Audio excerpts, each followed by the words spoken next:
நீங்கள் பார்த்து கொண்டிருப்பது உங்கள் ஜாஷுவா டிவி. சகல ஜனங்களுக்கும் நற்செய்தி.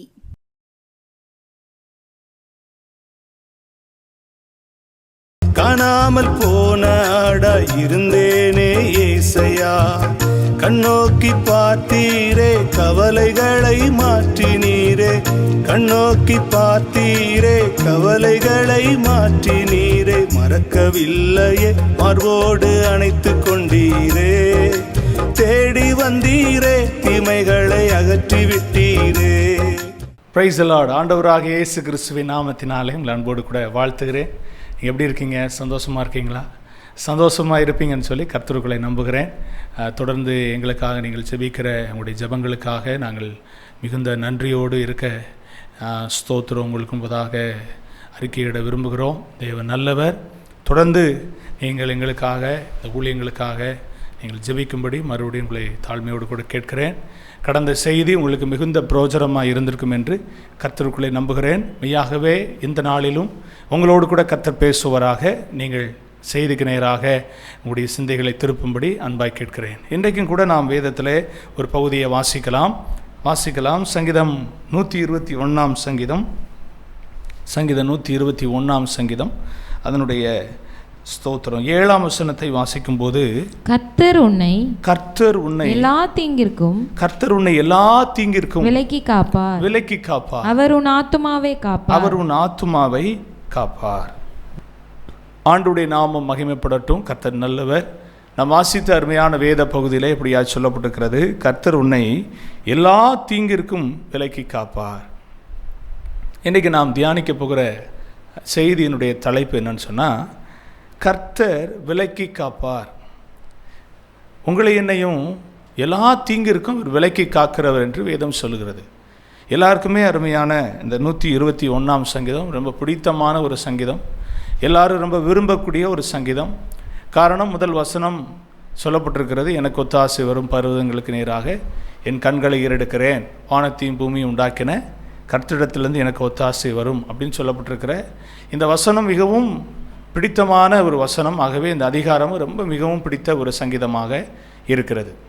இந்த அருமையான சங்கீதத்தில் சொல்லப்பட்டிருக்கிற இந்த வார்த்தையை சற்று நாம் ஆழ்ந்து சிந்திக்க தேவன் நமக்கு உதவி செய்வார். கர்த்தர் உன்னை எல்லா தீங்கிற்கும் என்ன செய்வார்? விலக்கி காப்பார். இந்த உலகத்தில் நாம் அநேக தீங்குகளை ஸ்தோத்திரம் பார்க்கிறோம். மனுஷனுக்கு பல விதங்களில் தீங்கு ஏற்பட்டு கொண்டே இருக்கிறது. நாள்தோறும் நாம் கேட்கிற செய்தி, நாம் கேட்கிற செய்தித்தாளில் அநேக ஸ்தோத்திரம் தீங்கான காரியங்களை நாம் வாசிக்கிறோம், கேட்கிறோம். ஆனால் ஆண்டவர் இன்றைக்கு உங்களோடு கூட பேசி கொண்டிருக்கிறார். எனக்கு அன்பான தெய்வ பிள்ளையே, அன்பான சகோதரனே, சகோதரியே, உங்களை ஆண்டவர் எல்லா தீங்கிற்கும் விலக்கி காப்பேன் என்று ஆண்டவர் வாக்கு பண்ணுகிறார். இதை நீங்கள் விசுவாசிப்பீங்கன்னா, இதை நீங்கள் உங்கள் வாழ்க்கையில் நம்புவீர்களானால், இதற்குரிய ஸ்தோத்திரம் தேவனுடைய வார்த்தையை நீங்கள் சற்று கூர்ந்து கவனித்து கீழ்ப்பிடுவீர்களானால், உங்கள் வாழ்க்கையில் தேவன் சொல்கிற வார்த்தை நிச்சயமாக நிறைவேறும். ஆண்டவர் நல்லவர். ஸ்தோத்திரம். இந்த அருமையான இந்த வேத பகுதியை, வேதத்தில் நாம் எப்படி இருக்கும்போது உங்களை என்னை ஆண்டவர் விலக்கி காப்பார் அப்படிங்கிற காரியத்தை நாம் கொஞ்சம் கூர்ந்து கவனிக்க போகிறோம். வாசிக்கலாம். 1 நாளாகம புஸ்தகம் அதில் நீங்கள் ஸ்தோத்திரம் 4ஆம் அதிகாரத்தை திருப்பிக் கொள்வீங்கனானா, 1 நாளாகம புஸ்தகம் 4ஆம் அதிகாரம் அதனுடைய 10ஆம் வசனத்தில் இப்படியாய் சொல்லப்பட்டிருக்கிறது, யாபேஸ் இஸ்ரவேலின் தேவனை நோக்கி தேவரீர் என்னை ஆசீர்வதித்து என் எல்லையை பெரிதாக்கி உமது கரம் என்னோடு இருந்து தீங்கு என்னை துக்கப்படுத்தாதபடிக்கு அதற்கு என்னை விலக்கி காத்தருளும் என்று வேண்டிக் கொண்டான். அவன் வேண்டிக் கொண்டதை தேவன் அருளினார். நல்லா கவனிக்கீங்களா?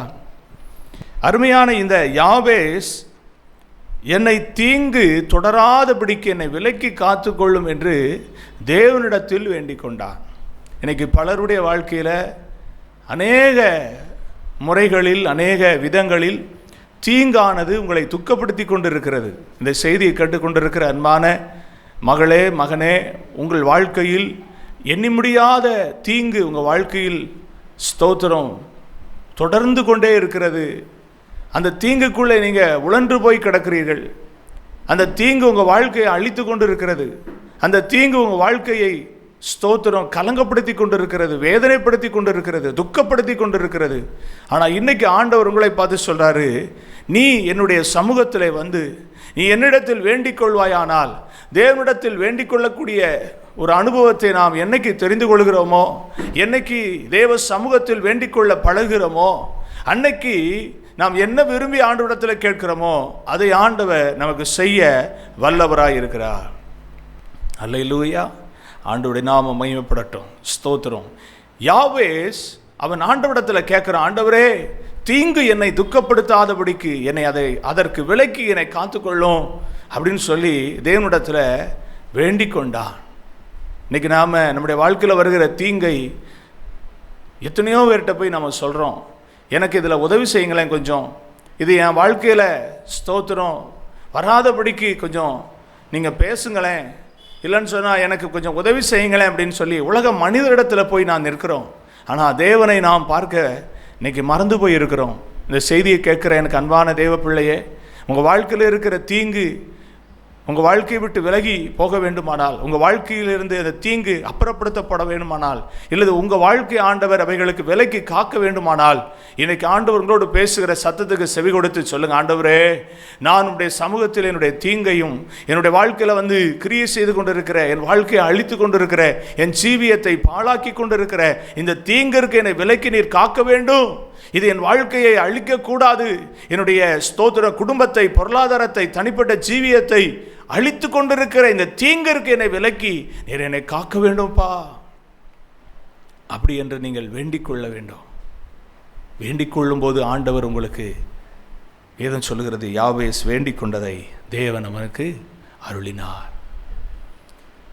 இன்னைக்கு வேண்டிக் கொள்ள நாம் முற்படவில்லை. தேவனை நோக்கி வேண்டிக் கொள்ள வேண்டிய நீங்க இன்னைக்கு மனுஷனை போய் வேண்டிக் கொண்டு இருக்கீங்க. ஜீவனுள்ள ஆண்டவரை வேண்டிக் கொள்ள வேண்டிய நீங்க ஜீவனில்லாத எத்தனையோ காரியத்தை போய் நீங்க வேண்டிக் கொண்டு இருக்கீங்க. கர்த்தர் உங்களோட பேசுறார். எனக்கு அருமையான தேவ பிள்ளையே, நீ என்னை நோக்கி நீ வேண்டிக் கொள்ள நீ என்னைக்கு முற்படுகிறாயோ அன்னைக்கு உன் வாழ்க்கையில் உன்னை வேதனைப்படுத்தி கொண்டிருக்கிற, உன்னை கலங்கப்படுத்தி கொண்டிருக்கிற, உன் வாழ்க்கையை துக்கப்படுத்தி கொண்டிருக்கிற, நஷ்டத்தை ஏற்படுத்தி கொண்டிருக்கிற, பேருக்கு கலங்கத்தை விளைவித்து கொண்டிருக்கிற எல்லா தீங்கிற்கும் உங்களை விலக்கி அவர் காக்க வல்லவராக இருக்கிறார். இஸ்ரவேல் ஜனங்கள் ஸ்தோத்திரம் எகிப்தில் இருக்கும்போது தலைப்பிள்ளை சங்காரம் என்று சொல்லப்படுகிற கடைசி வாதையை எகிப்திலே கர்த்தர் கட்டளையிடும்போது அழகாய் சொல்லப்பட்டிருக்கிறது. தீங்கு வரும்போது இஸ்ரவேல் ஜனங்களை கர்த்தர் என்ன செய்தார்? விலக்கி காக்கும்படி தேவன் அவங்களுக்கு சொன்னபடி அவர்கள் செய்தார்கள். நிலைக்கால்களில் ஆட்டுக்குட்டியின் ரத்தம் பூசப்பட்டிருந்தது.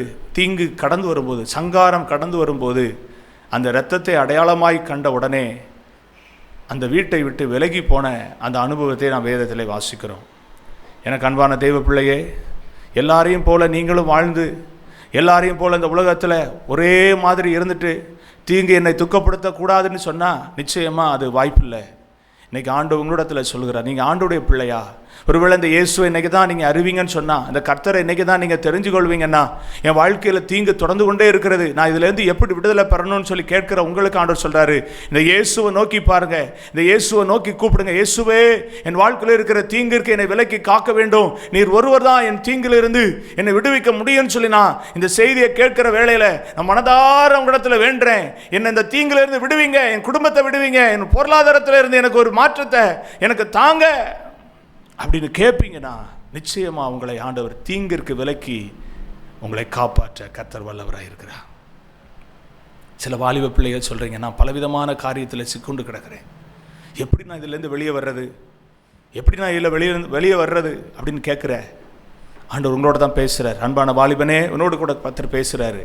இன்றைக்கி ஒரு நிமிஷம் கண்ணு மூடி இந்த செய்தியை கேட்குற வேலையில், ஆண்டவரே என் வாழ்க்கையை யாபேசை போல சொல்லப்பட்டிருக்க அந்த யாபேசை போல தீங்கு என்னை துக்கப்படுத்தாதபடிக்கு என்னை விட்டு என்னை அதிலிருந்து விலக்கி காத்துக்கொள்ளும் அப்படின்னு வேண்டிக் கொண்டதை நீங்கள் செய்தீங்களே. என் வாழ்க்கையிலையும் என் வாழ்க்கை அழிக்கக்கூடிய தீங்கிற்கு நான் அடிமையாக கிடக்கிறேன், என் ஜீவியத்தை ஸ்தோத்திரம் முன்னேற விடாதபடி என்னை அடிமைப்படுத்தி வைத்திருக்கிற தீங்குக்கு அடிமையாய் கிடக்கிறேன்.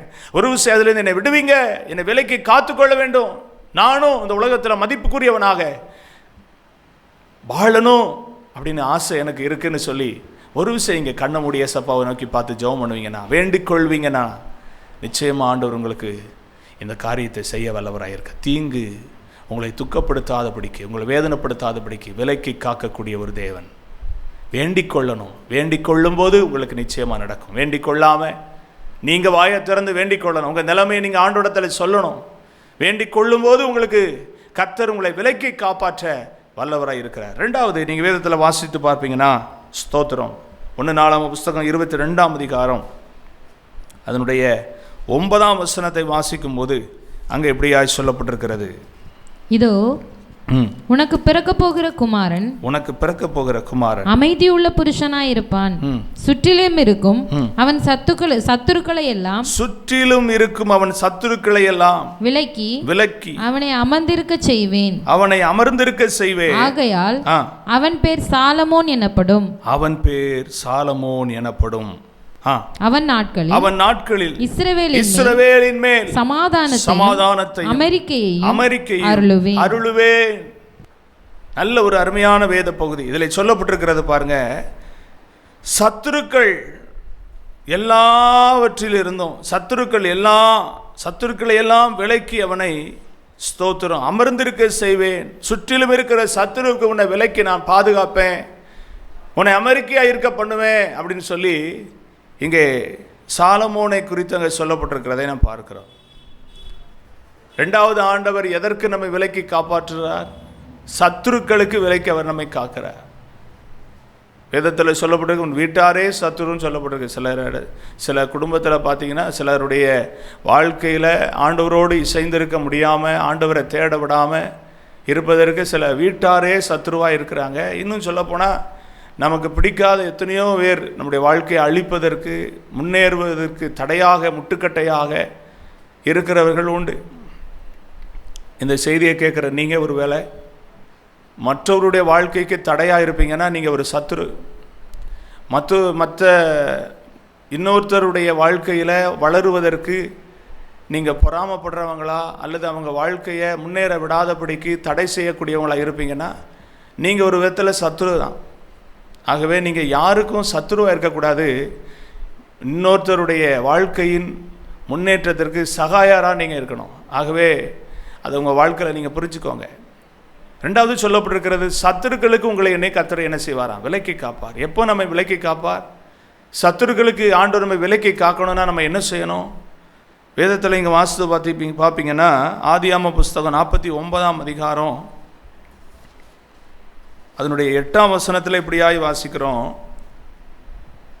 யூதாவே சகோதரரால் புகழப்படுகிறவன் நீயே, உன் கரம் உன் சத்துருக்களுடைய பிடரியின் மேல் இருக்கும். உன் கரம் சத்துருக்களுடைய பிடரியின் மேல் இருக்கும்.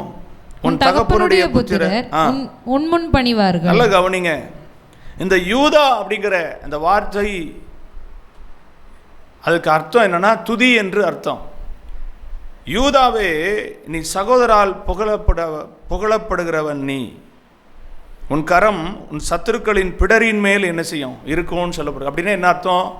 சத்துரு உன்னை ஜெயிக்க முடியாது, சத்துருவை நீ ஜெயிப்ப, அவனை நீ ஆளுகை செய்வ, அவன் பலத்து இருக்க மாட்டான், நீ அவனை துரத்துவ, உன்னை நான் அவனுக்கு விலக்கி காக்கக்கூடிய ஒரு தேவனாக இருப்பேன் அப்படிங்கிறத குறிக்கிறது.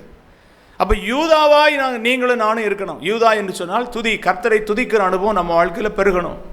சத்துருக்களுக்கு நாம் விலக்கி காக்கப்பட வேண்டுமானால், தேவனை நேசிக்கிற அன்பான ஜனமே, நீங்கள் கர்த்தரை துதிக்கிற துதி உங்கள் வாயில் இருக்கிறதா?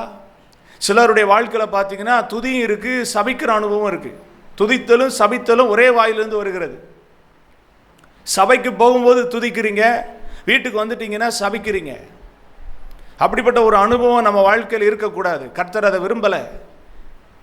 யூதாவாக இருக்கிற ஒரு தேவ பிள்ளை, யூதா என்றால் துதிக்கிற தேவ பிள்ளை எப்போதும் தேவனுக்கு மகிமையை செலுத்தி கொண்டே இருக்கணும். சபையில் மாத்திரமல்ல, சிலருடைய வாழ்க்கையின் அடையாளம் எப்படி ஆகிப்போச்சு, சபைக்கு போனால் மட்டும்தான் துதிக்கணும், மற்ற இடத்துல நம்ம எப்படினாலும் நம்முடைய மன இஷ்டம் போல வாழலாம். இல்லை, தேவ பிள்ளையாகிய நீங்கள் எப்போதும் கர்த்தருக்கு மகிமையை செலுத்தி கொண்டு இருக்கவங்களா இருக்கணும். ஆகவே நான் ஒருவரை சந்திக்கும் போது கர்த்தருக்கு ஸ்தோத்திரம் அப்படின்னு சொல்லி பழகணும்.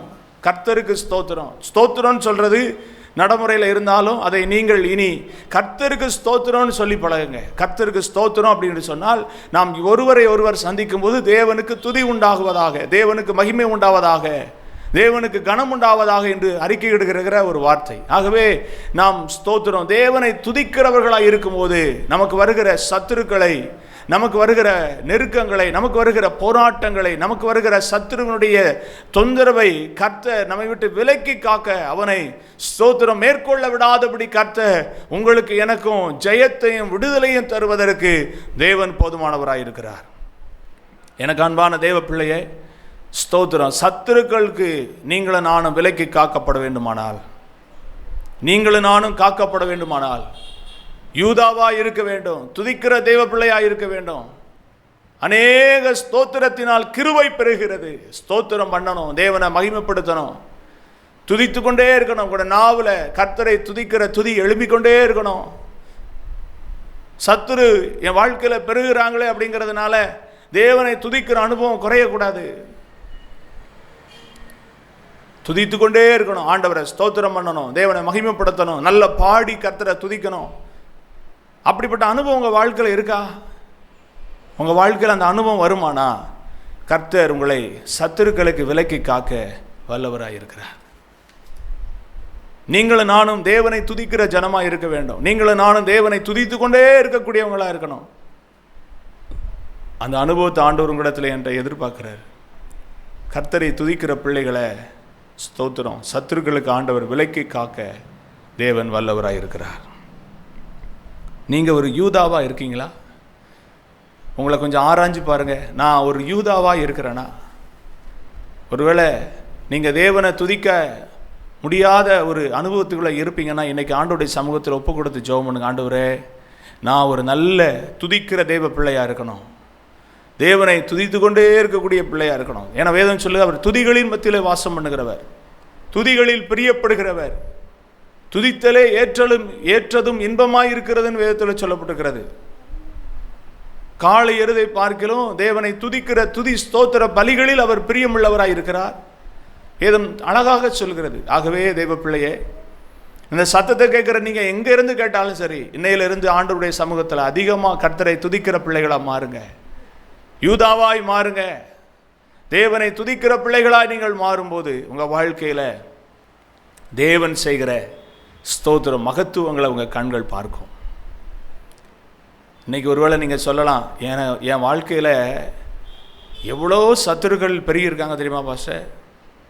1 2 இல்லை, எங்கே போனாலும் எனக்கு பிரச்சனை தான், எங்கே போனாலும் எனக்கு சத்துருவாக தான் எழும்பியிருக்காங்க. வேலையில், குடும்பத்தில், ஏன் சபைக்கு போனால் கூட அங்கே எனக்கு சத்துருக்கள் இருக்காங்க பாஸ்டர். அதை குறித்து நீங்கள் பெருசாக பார்க்காதீங்க, கர்த்தரை துதிக்கிறவங்களா இருங்க. சத்துருக்களை மட்டும் பெருசாக பார்த்து உங்கள் வாழ்க்கையில் குழம்பி போயிருக்கிற உங்களுக்கு இன்றைக்கி ஒரு ஆலோசனை கர்த்தர் சொல்கிறாரு, என் ஜனமே, நீ என்னை துதிக்கிற ஜனமாக நீ இருக்கணும், துதிக்கிற பிள்ளையா நீ இருக்கணும். ஆரம்ப காலத்தில் நீ எந்த அளவுக்கு துதித்த, உன் வாழ்க்கையில் இருந்த சத்துருக்களுக்கு உன்னை விலைக்கு நான் காத்தேன். ஆனால் இன்றைக்கி நம்முடைய வாழ்க்கையில் சில பொறுப்புகள், சில உயர்வுகள் வந்த பிறகு அதை மட்டும்தான் பார்க்க ஆரம்பித்தோம். ஆனால் சத்துருக்கள் இன்றைக்கி பெருகிட்டாங்க. ஆனால் தேவனை துதிக்கிற அனுபவம் குறைஞ்சிருச்சு.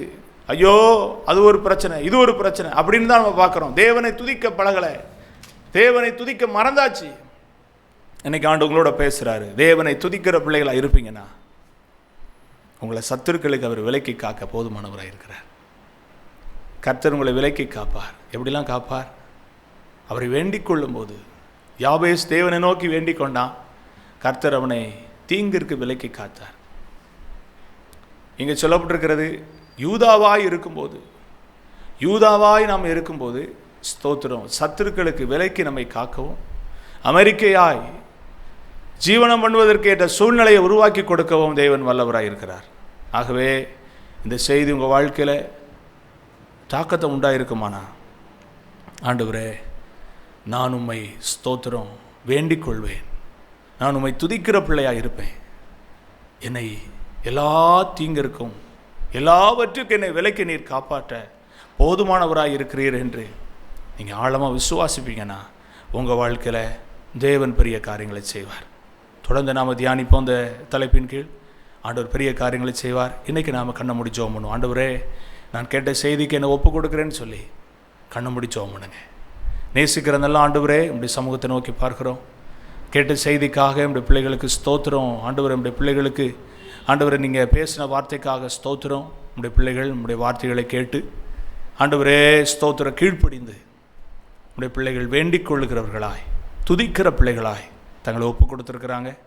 மெய்யாகவே தேவன் எல்லாவற்றிற்கும், எல்லா தீங்கிற்கும் நம்முடைய பிள்ளைகளை விலக்கி காப்பாற்றி நீங்கள் நடத்த போதுமானவராக இருக்கிறீர் என்ற இந்த வார்த்தை பிள்ளைகளுடைய வாழ்க்கையில் வந்து பலிக்கட்டும்னு சொல்லி இந்த அடியான் ஜெபிக்கிறேன். என்ன நோக்கத்துக்காக இந்த வார்த்தையை பிரசங்கிக்க இந்த அடியானுக்கு நீர் ஆண்டவரே எப்படிப்பட்ட ஒரு ஏவுதலை கொடுத்தீரோ அந்த தேவ திட்டமும் நோக்கமும் இது கடந்து போகிற இடங்களெல்லாம் கிரியை செய்யட்டும். உங்கள் நாமத்துக்கு சகல கனமும் மகிமையும் துதியும் வந்து சேரட்டும்னு சொல்லி ஜெபிக்கிறேன் ஜீவன் உள்ள நல்ல பிதாவே, ஆமென்.